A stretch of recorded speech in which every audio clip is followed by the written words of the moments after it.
Hello, my name is Vinitra, and my parents didn't even notice when I moved 3 states away.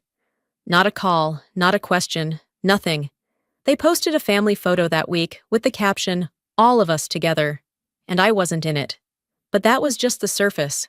They sold off the land my grandmother left me, forged signatures, took out loans in my name, then called me, asking for help, like I owed them something. They thought I was still the quiet one, the good daughter, the shadow. But what happens when the shadow learns how to own the light? Would you stay silent? Or would you build something they couldn't ignore? Let me tell you what I did. I stood in front of the house with my hand halfway to the doorbell, wondering if the wood beneath the porch had always creaked that way, or if time had finally caught up to it. The paint was still chipped on the right side of the windowsill, the mailbox still tilted slightly to the left, but it didn't feel like mine anymore, or maybe it never had. I caught my reflection in the car window behind me. The woman staring back wore confidence like a coat, zipped to the neck, clean, composed. But under that, my fingers trembled just enough to betray me. I steadied my breath and rang the bell. The door opened slower than I remembered. Then came a face I once memorized without effort, my mother's. Her eyes scanned me like I was a saleswoman she didn't want to buy from. A beat passed. Then two. "Sorry," she said, brushing a loose strand of gray behind her ear. "Who are you here to see?" It took me a second to answer, because I wasn't sure what was worse, the fact that she didn't recognize me, or the fact that she sounded completely genuine. "It's me," I said. "Venitra." Her mouth parted just slightly. A moment of calculation flickered behind her eyes. Then the awkward, rehearsed kind of smile that people give to avoid admitting they're caught. Oh, right. "Of course," she murmured, but she didn't move to hug me, didn't even open the door all the way. I stepped in on my own. Inside, the house smelled of lemon polish and time. The hallway hadn't changed, but everything else had. The living room was rearranged. The couch was new. On the wall where my graduation photo used to hang was a framed print of my brother Darnell standing beside a city councilman, shaking hands like he had just solved world hunger. Above the mantel was a recent family photo. Everyone was there. Darnell, our sister, their spouses, a couple of cousins, even the dog. Not me. I walked into what used to be my bedroom. The walls were a pale beige now. My posters were gone. My bookshelf, the one my uncle built me when I was 10, replaced by a printer and filing cabinet. The room had been turned into a home office, efficient, quiet, and utterly indifferent. Later that evening, I checked into a modest motel on the edge of town. Lorraine had said there was no room left. "The house is full," she claimed, like it was a hotel she didn't manage. After a lukewarm shower and dinner from a vending machine, I lay on the bed and opened my phone. Scrolling felt like a habit I couldn't quit. That's when I saw it. A Facebook post from my sister. "Happy birthday, Mom. So lucky to have all of us here. Family complete." I stared at it for a long moment, waiting to feel something sharp, anger, hurt, anything. But all I felt was the weight of confirmation. I laughed, not loudly. The kind of laugh that barely escapes your nose. The kind of laugh you use when something is too cruel to cry over, but too familiar to fight. 18 months ago, I left this place, packed my bags, moved 3 states away, and never once got a call asking where I'd gone. I had convinced myself it was my silence that kept them distant. But the truth? They never noticed I was gone. I didn't sleep that night. The motel room clock blinked through the hours, but my eyes stayed open, trained on the ceiling.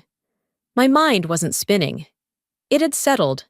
Still, something in me itched for answers I already knew. Just past sunrise, I got out of bed, pulled on a sweater, and sat on the floor with the duffel bag I hadn't unpacked. From the side pocket, I pulled out a small plastic sleeve.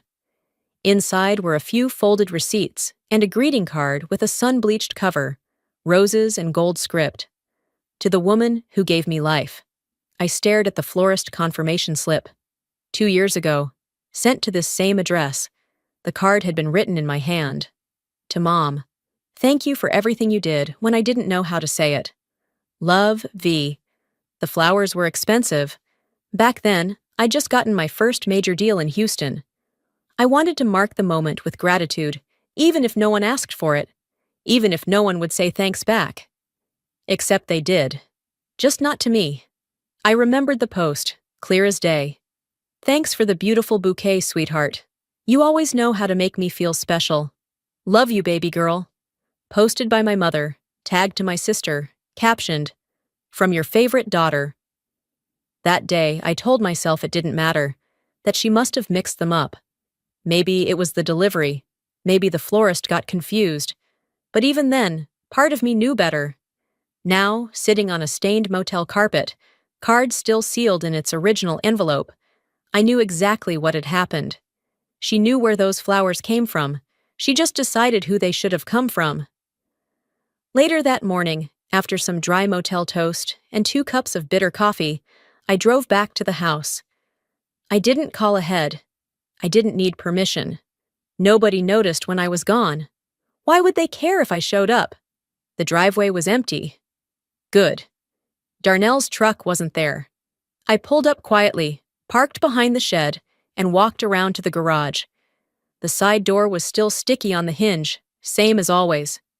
I jimmied it open, careful not to make too much noise. The garage hadn't changed. Dust thick enough to write your name in, the smell of old paint and rust. I wasn't there to look around. I had a purpose.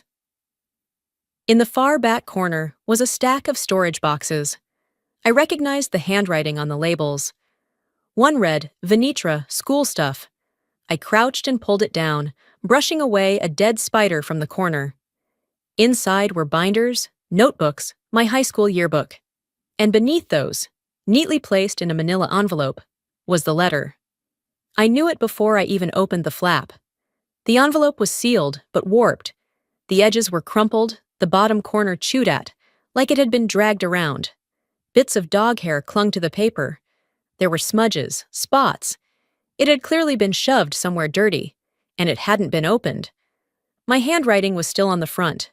For Mom, please read. I didn't open it either. I didn't need to. She never read it, never wanted to.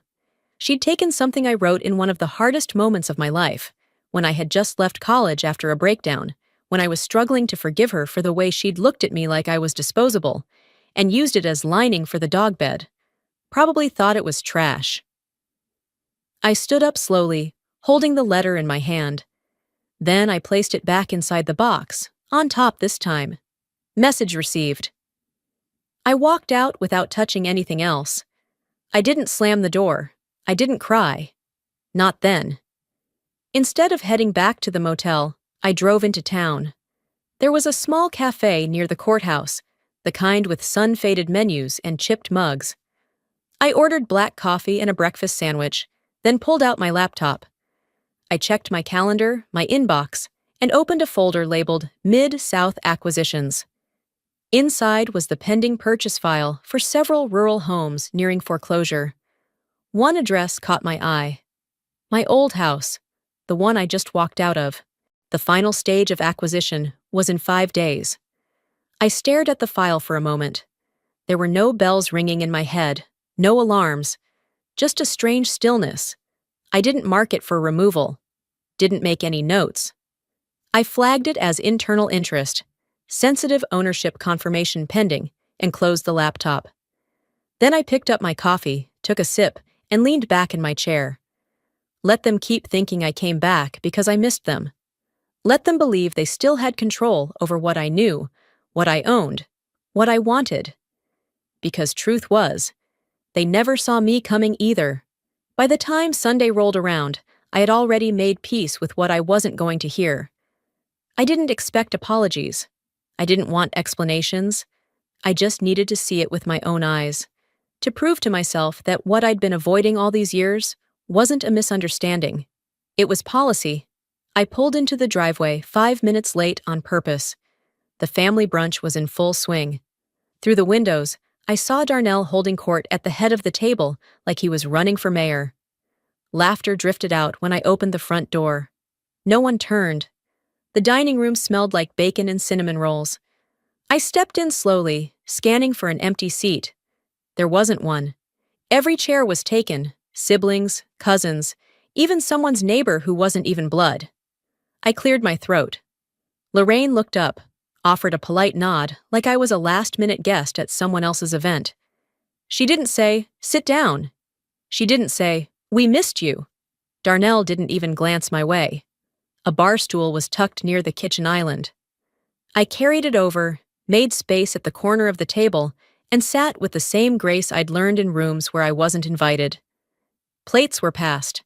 Conversations flowed around me, never to me. I reached for eggs. The platter moved just as I did. I poured juice. No one asked if I wanted coffee. The silence wasn't loud, it was practiced. After a few minutes, Lorraine stood with a glass of orange juice, tapping it lightly with a spoon. All heads turned toward her.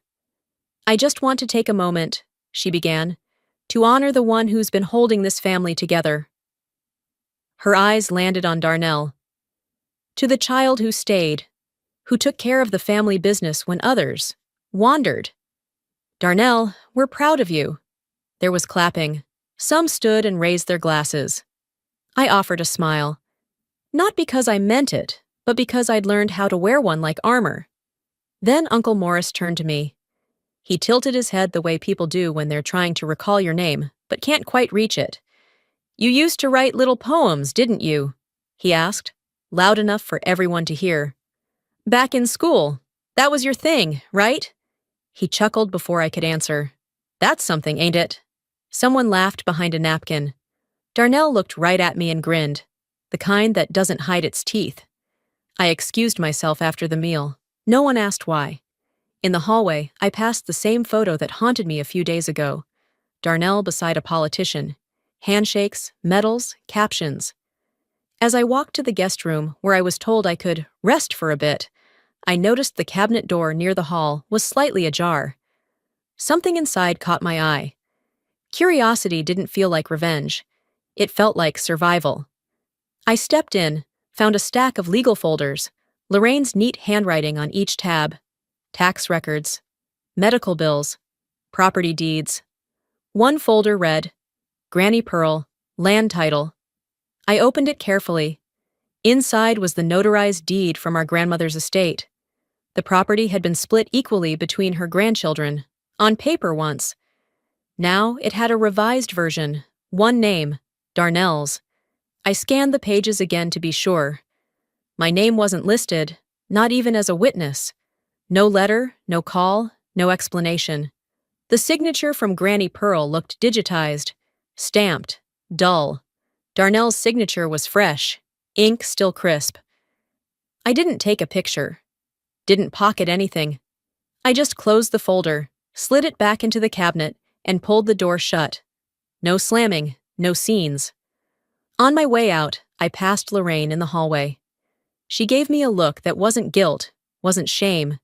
It was emptiness. I nodded. She didn't ask me to stay longer. Back in my car, the air was warmer than I expected. I rolled the windows down halfway and sat still for a while. Years ago, my father stood at a family reunion and told a room full of people, "She's the delicate one. Emotional. Not cut out for big things. A burden, but she's ours." That was when I was 14. I thought I'd outgrown it.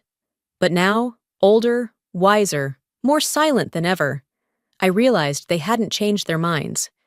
They'd just learned how to say it without saying it. Through chairs not pulled out, through signatures misplaced, through stories where I didn't exist. Some people inherit homes. Some inherit debt.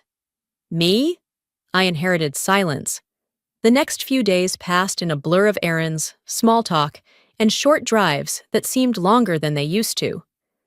I moved through Clarksdale like a stranger playing a part she never auditioned for. I didn't wear grief on my sleeve, but I could feel it in my teeth. On Tuesday afternoon, I stopped by the farmer's market to pick up some peaches. I was scanning a box for the ripest ones when I heard a familiar voice behind me. "Well, look who's back in town." I turned and saw Mrs. Carla, the neighbor who used to slip candy into my pockets when I was a kid. She looked older, of course, but still had that warmth in her voice that made you forget how cold the world could be. I gave her a polite smile. Just for a little while? She leaned in and gave my shoulder a squeeze. I'm so glad your mama came through that gallbladder surgery okay. That was scary. The peach in my hand slipped slightly. I adjusted it without blinking. Surgery? I asked. Mrs. Carla blinked, confused. Oh, you didn't know? She was in the hospital a few days ago. Out now, though. Thank the Lord. I nodded, managing to mumble something like, yeah, thank God. But the edges of my ears burned. After I left the market, I didn't drive back to the motel. I drove around, just aimless loops, stopped at a gas station, bought a bottle of water I didn't want, sat in the parking lot and stared at the steering wheel. They didn't forget to tell me. They chose not to. That evening, I got invited to Darnell's pre-engagement dinner. It wasn't a formal thing, just close friends and family, according to the message Lorraine forwarded to me, without a single greeting attached. I showed up on time, slipped in through the side door like a background actor who knows not to block the camera. The house was decorated with twinkle lights and photo frames lined up on side tables. Smiling faces. Matching t-shirts from vacations I wasn't invited to. After dinner plates had been cleared, everyone moved into the living room. Lorraine clicked the remote, and a slideshow lit up the flat screen. Let's take a walk down memory lane, she announced with enthusiasm she never once used for anything involving me. Music played. The kind of sentimental background score that makes people tear up over nothing. Childhood photos, baseball games, dance recitals, first days of school, all edited into a clean, glowing montage. I waited, and never showed up. Even when they played old birthday videos, the camera angles were cropped. Tight frames. Faces turned just enough to cut me out, without making it obvious. When the slideshow ended, everyone clapped. Darnell kissed his fiancée on the cheek. Lorraine dabbed her eyes. I got up and walked to the porch. Outside, the air smelled like cut grass and charcoal. I pulled out my phone. No messages. I scrolled through old emails. The last one from Lorraine had been a forwarded electric bill. No greeting, no context. 2 years ago. Back inside, dessert was being passed around. Brownies and vanilla ice cream. I walked toward the table, but stopped halfway. The chair I'd been sitting in earlier was gone. Someone had taken it, probably to the other room. No one noticed. I stood for a moment, then walked into the kitchen, fixed a plate, and sat by the back door. No one said a word. I didn't expect them to. For years, I thought the worst thing they could do was forget me. I was wrong. The worst thing was knowing they remembered and erased me anyway. I left the house that night without saying goodbye. No one followed me. No one asked if I made it back to the motel. It was almost funny, how easy it had become for them to treat me like a loose thread no one wanted to pull. 2 nights later, around 10:30, my phone lit up with a number I didn't recognize. It was local. I hesitated, then picked up. Hello? A familiar voice answered, warm in tone but tight at the edges. Hi, sweetheart, it's Mom. She said it like we'd spoken yesterday. Like we shared recipes or traded weekend plans. I hope I didn't wake you. I know it's late, but your brother's in a bit of a bind with the mortgage. Nothing catastrophic, just complicated. She forced a chuckle. He's just stretched thin. The market's so unpredictable these days. I said nothing. We were wondering, she continued, if maybe your boss might be willing to help out. Just a short-term thing. Bridge loan, strictly professional. You know how folks talk. We can't have people thinking we can't keep up. It was surreal. She was asking me to tap into a relationship she assumed I had, for a favor she framed as saving the family's name. I stayed quiet, long enough for her to speak again. Venetra, you there? Still silent. Well, anyway, think about it, okay? It would mean a lot to Darnell, and to me. She didn't say, I miss you. She didn't ask how I was. She just wanted access. through a boss I supposedly worked under. I hung up without answering. The next afternoon, I stopped for gas on the way back from a property inspection. As I filled my tank, Mr. Franklin shuffled over from the pump across the lot. He still wore the same flannel cap and walked with a limp from his army years. "Didn't expect to see you back in these parts," he said, nodding. "Didn't expect to be back," I replied. He looked at me for a moment, then leaned in slightly. "I know it ain't my place, but I figured you ought to know. Your mama and Darnell are about to lose the house. They borrowed heavy, put everything under his name." I stared at him. He kept talking, softer now. "Bank already turned 'em down. They're scrambling. Don't want nobody to find out." My hands were still on the pump handle, but my body had gone still. "They're not coming to you because you're family," he said. "They're coming because they're out of options." That night, I sat in a quiet booth at a small cafe near downtown. Laptop open, documents pulled up. The address of the house I grew up in was highlighted in yellow. Pending foreclosure. Purchase negotiations already in progress. I didn't need to ask who was handling the file. I was. My name sat at the top of the acquisition paperwork, co-owner of the firm currently working to finalize the buy. I flagged the file for internal handling, not to stop it, to protect it, from interference, from family, from sentiment. A few minutes later, I picked up my phone and called the number Lorraine had used. She answered on the first ring. "Venetra? Mom, you asked if my boss could help with Darnell's mortgage," I said flatly. She hesitated. "Yes. Did you talk to him?" I didn't give her the chance to keep spinning.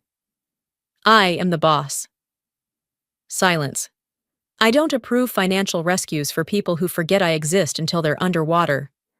I could hear her breathe in sharply. She tried to recover. "That's not fair, baby. You know how family works. Sometimes we fall apart, but we're still blood." "Ask Darnell," I said, my voice calm. "He's got all the titles, doesn't he?" There was a soft gasp, then a sniffle. She was trying not to cry, or trying to make sure I heard her doing it, but I didn't raise my voice. I didn't soften my tone. "I've been invisible long enough," I said. "Let's keep it consistent." Then I hung up. For a moment, I just sat there. The hum of the fridge behind the counter filled the space around me. The waitress brought a refill without asking. I stirred my coffee slowly. The empire they ignored was about to own the house they worshipped.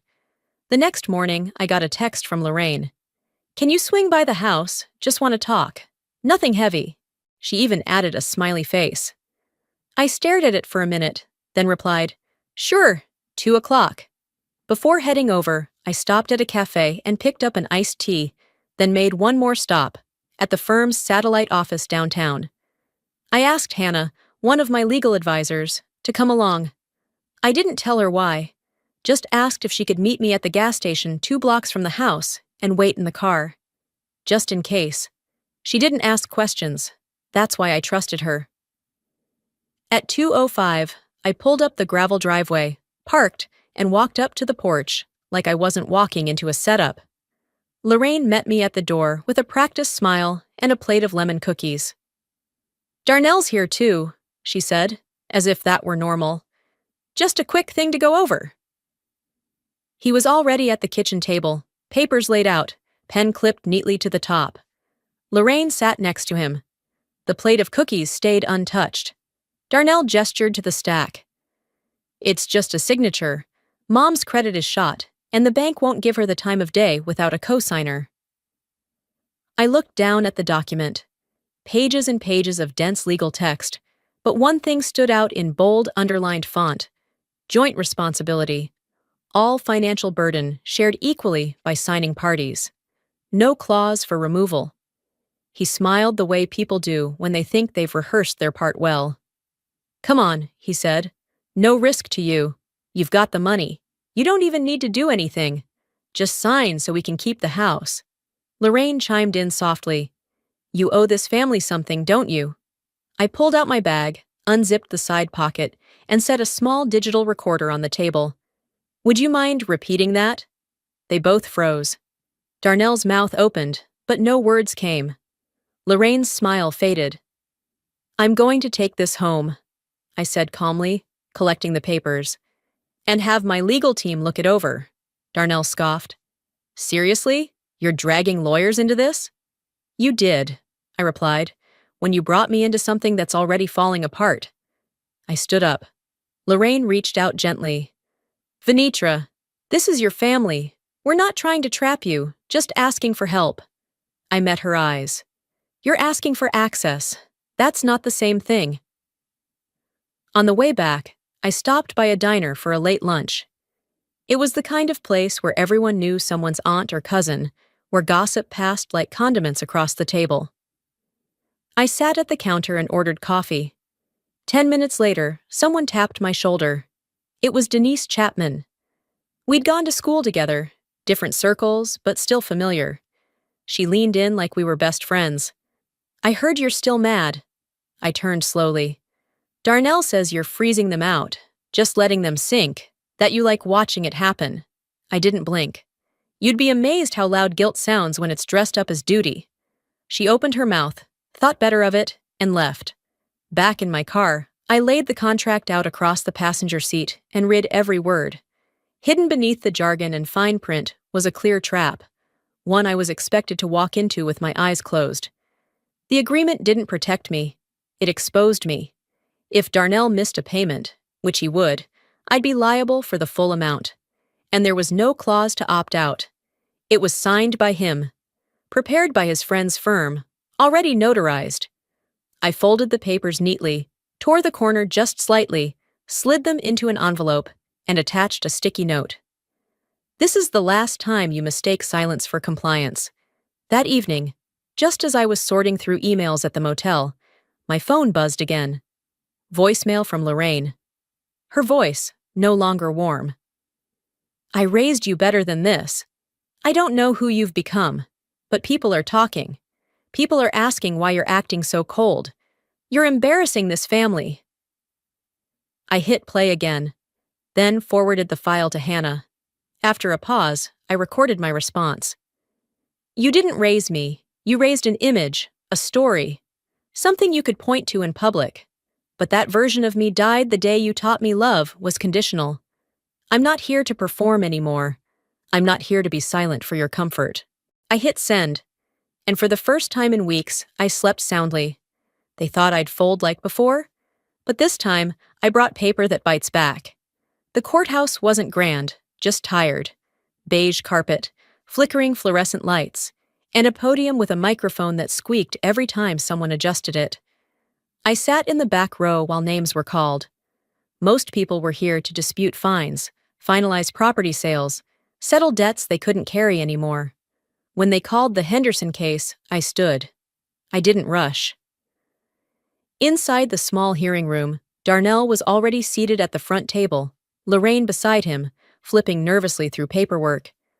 A few locals filled the back, probably city staff and a couple of reporters fishing for small-town drama. When I walked in, I didn't look at either of them. I walked straight to the desk and handed over the final signed transfer documents. My name, my firm, everything in order. The clerk gave a brief nod and announced, "Acquisition confirmed, effective immediately."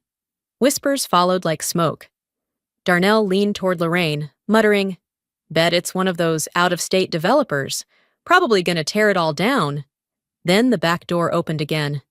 This time, it was me who stepped through, dressed in navy, clipboard in hand, no apology in my stride. Silence. The kind that doesn't need shushing. I walked past the folding chairs, past the city seal on the wall, and took my place at the other table. The clerk cleared his throat.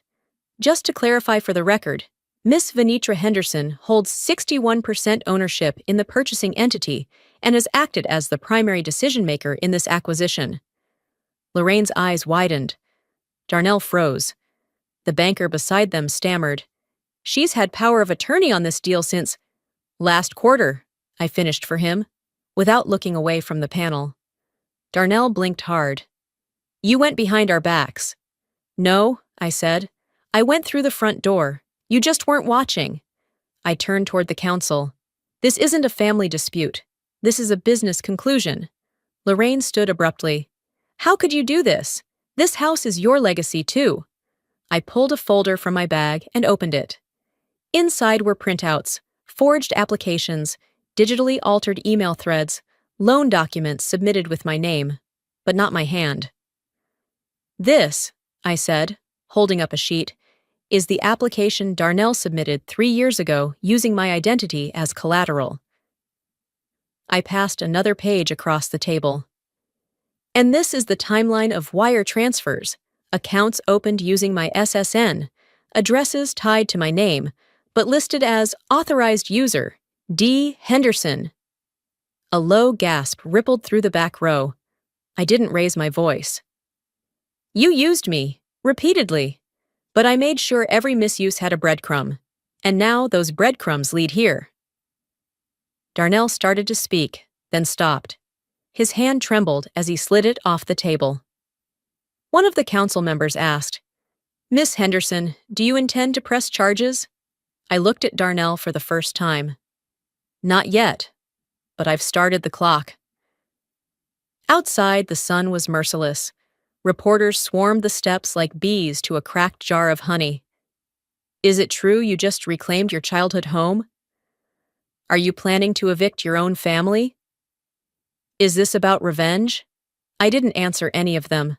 I stepped into the car where Hannah waited in the front seat, files already packed away in the back. She looked over her glasses. Well? I exhaled slowly. It's done. And what happens now? They live with it, I said, with the silence, the kind I lived in for 30 years. Behind us, Lorraine sat on the edge of the sidewalk, head in her hands. Darnell paced angrily, trying to talk on his phone, but no one was picking up. As we pulled away, I didn't feel relief. Not victory either, just weight shifting. I didn't have to destroy them. I just let the truth finish what they started. The following week, I was back in Houston, buried in zoning files and back-to-back meetings, trying to push aside the shadow that Clarksdale had left trailing behind me. I didn't say anything about what had happened in the courthouse, not the full version, at least. The ones who needed to know already did. The rest? They'd hear it eventually, the same way I always had. Fragmented, distorted, softened by distance and time, until it no longer resembled truth, only rumor. On Thursday morning, just after 9, the front desk buzzed up to the office. Monica answered, then knocked on my door a moment later, holding a padded manila envelope with no postage, no return address, just hand-delivered, anonymous. I paused my notes on a zoning revision for a commercial lot in Midtown and took the envelope. It was thin but dense, the kind of weight that meant trouble, or at least something meant to stir it. Inside was a set of photocopied documents, neatly stapled. At the top, bold lettering stamped across the first page. Property transfer, Pearl Henderson Estate. My eyes stopped moving. I knew immediately what it was, even before I flipped past the title page. My grandmother's name, Pearl Henderson, appeared on the signature line, but the signature below it wasn't hers, not even close. Her handwriting had always been a little wild, like her voice, loud and swinging with mood. This was tidy, mechanical, a forgery done by someone who had watched her sign checks but never knew her wrist. I turned to the notarization page. The date, 5 years ago. The notary? A firm out of Clarksdale that didn't even exist anymore. Shut down, disgraced, dead ends, all of it. And then came the name that kept appearing like a bad habit. Darnell. Once as executor, once as witness, and again as heir. I closed the folder and leaned back in my chair, staring at the ceiling. My stomach wasn't tight with shock. That had passed years ago. What I felt was the cold weight of inevitability. While I'd been rebuilding from scratch, scraping together some version of normal 3 states away, they'd been busy rewriting the story. Without me. Without truth. I called Hannah. Get this submitted to probate, I told her. Quietly, no press, no announcements. I'll file it before end of day, she said. Do you want to be present at the hearing? I'll be there, alone. The court date came quickly.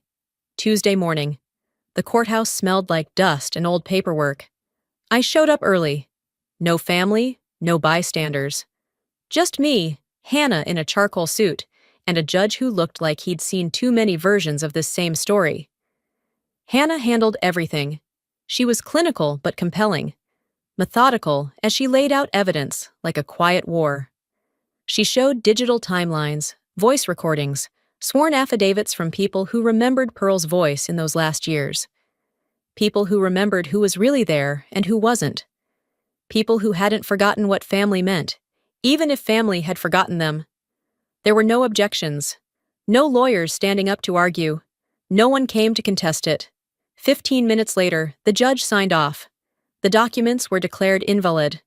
The land, nearly 20 acres of hardwood and memory, was legally and irrevocably mine. Always had been, by birth and by blood. The forged transfer was nullified, erased from record like it had never existed. That night, I sat in the quiet of my apartment, lights off except for one lamp. I pulled out an old leather-bound journal from a drawer I hadn't opened in years.